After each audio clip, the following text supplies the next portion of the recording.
Hey class! In this video, we'll review what led up to the first battle of the Revolutionary War at Lexington and Concord. Here's King George of Britain and the 13 colonies. Tensions had been building between Britain and the colonies for some time. You'll remember the Stamp Act in 1765 and the Townshend Act in 1767 were used by the British to raise taxes on the colonists. Parliament felt that the colonists needed to pay their fair share after the French and Indian War. But the colonists still weren't getting representation in British Parliament, and British troops were occupying Boston. Tensions came to a boiling point in 1770 with a fight between patriots in Boston and British soldiers, which was called the Boston Massacre, even though just 5 people died. No snowmen were actually harmed. A group in Boston, called the Sons of Liberty, would begin to start a movement of resistance against the British in Boston. When the British tried to work out a deal to get the colonists to buy English tea at a cheaper rate than the Dutch smuggled tea, the people of Boston were upset, and the Sons of Liberty hatched a plan. They disguised themselves as Native Americans and threw shiploads of cheap English tea into the Boston harbor. As you might guess, the British were not pleased.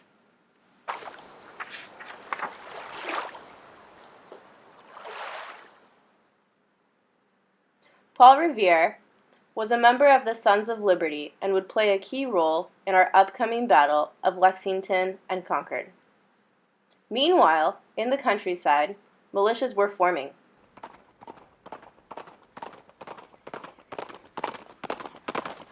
Minutemen, who were volunteers who could be ready to fight at a moment's notice, made up these militias.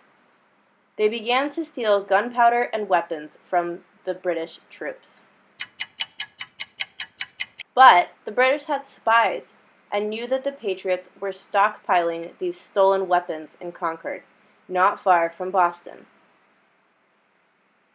They wanted their weapons back, and they probably wanted to punish the Patriots as well.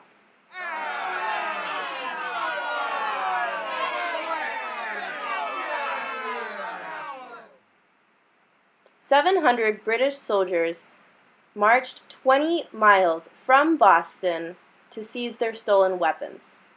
But they didn't want the Patriots to know they were coming, so they marched almost the entire 20 miles in the dark.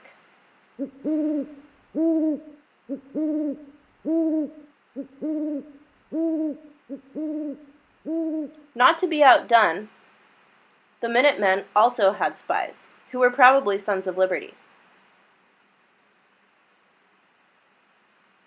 Our friend, Paul Revere, secretly alerted the militias in the countryside that the British were coming by hanging a lantern from a bell tower in a church. He hung one lantern, which was the signal, to alert the militias that the British were marching on land instead of coming across the river in boats.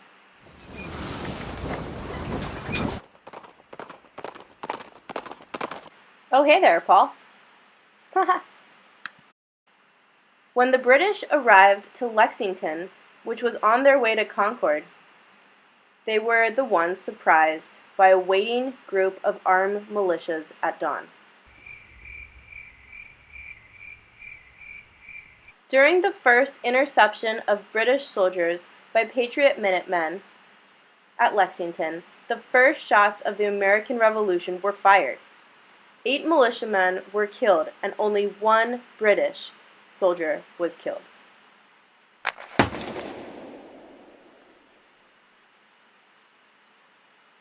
The 700 British soldiers easily outnumbered the Patriots, who fell back as the British made their way to Concord.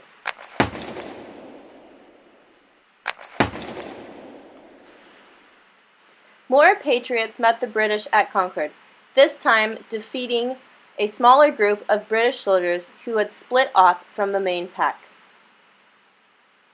Eventually, the British retreated to Boston. and were followed by militiamen the entire way back, who would try and shoot them from behind trees and bushes alongside of the road. They were so sad. Although many more patriots died that day than British soldiers, one thing was for sure. Patriots are not to be messed with.